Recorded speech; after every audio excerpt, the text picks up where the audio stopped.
శ్రీకాకుళం జిల్లా నందిగామ మండలంలో దారుణం చోటు చేసుకుంది. వృద్ధ దంపతులపై ఇంటిపై దాడి చేసిన వాలంటీర్ రవి త్రాగునీరు అందించాలి, ప్రశ్నిస్తే చంపుతామంటూ బెదిరింపులు. భయాందోళనలో వృద్ధ దంపతులు దట్టి ఎండమ్మ గురువులు రక్షించాలని వేడుకుంటున్నారు. చిన్నలవునిపల్లి గ్రామంలో ఘటన. తమకు న్యాయం చేయాలంటున్న వృద్ధ దంపతులు.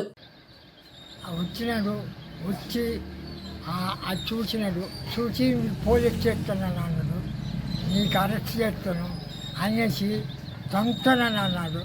తంతానంటే తండ్రి అవుతాను అన్నాను. తండ్రి మరి ఆయనకి అన్నాను. కానీ ఆ ఆయన వచ్చినాడు, నాకు తనలేక మా సాల్ రేకులు దుబారం రేకులు తగినాడు. నీకు చంపుతాను అన్నాడు. మా ఆడదానికి రేపు చేస్తానని అలా చెరువు కొమ్మినట్టు అన్నాడు. అక్కడ కొండలు పడితే ఆదేశ అయినాడు, కొండలు ఇసిరాడు. ఇసిరొచ్చి ఒకటిగా నీ కవు నీ ఇక్కడ బోర్ వేసి ఉండే, నీ బోర్ వేసిన వేయించిన మాకు అనేసి కర్ర పట్టుకొని కొట్టడానికి వెళ్ళాడని మీదకి.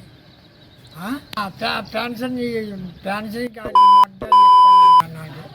అది కొంచెం ఆ మాటలు అవదు కదా, పెన్షన్ ఆపినవాడు కదా అనేసి అన్నాం.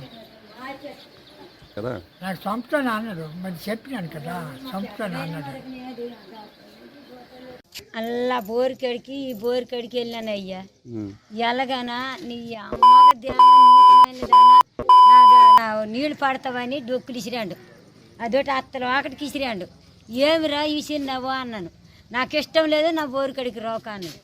రోకానుగానా నీ అమ్మ మొగుడు కుదిరా గమనమంటిదిరా అన్నాడు. నీ అమ్మ నీ పూజ దగ్గర కాకపోతే వచ్చినాడు. అనగా సభ ఉన్నారు కానీ అవులు అడగలేదు. వినంగా ఇప్పుడు ఎక్కడ 3 సంవత్సరాలని పడిపోతా అన్న బాధ, నీడు చుక్కలు రావు. అయితే ఆ కోపాన్ని వచ్చినాను కొట్టి అన్నయ్య. వాలంటీర్ అంతాడు, మాకు తొంతాడు, లేకపోతే మాకు రేపు చేస్తాడు. నీరు రాకపోవడం వల్ల ముసలు అడిగితే వాళ్ళకి కొడతాము, తిడతాము, తంతామంటున్నారు. అవసరమే చంపేస్తామన్నారు మొన్నటి వరకు. తర్వాత ఆ వాటర్ రాకపోవడం వల్ల మా పంచాయతీలో చాలా ఇబ్బందిగా ఉంది. ఇప్పుడు ఏదైనా అడిగితే ఒక్కసారి మూకమ్ముడిగా వచ్చి కొట్టేస్తున్నారు ఇద్దరు వాలంటీర్లు. అవసరమైతే వాళ్ళకి చెకింగ్ చేయండి, రోజు మా మధ్యాహ్నంతో సేవిస్తున్నారు. వాళ్ళ వల్ల ప్రభుత్వం అనేది వాళ్ళకి కొమ్ముకొస్తుంది. ఈ మా పంచాయతీలో కొంచెం దయతెలిసి కొంచెం ఆ ముసలికి ఏదైనా సహకారం చేస్తారని కోరుకుంటున్నాం సార్.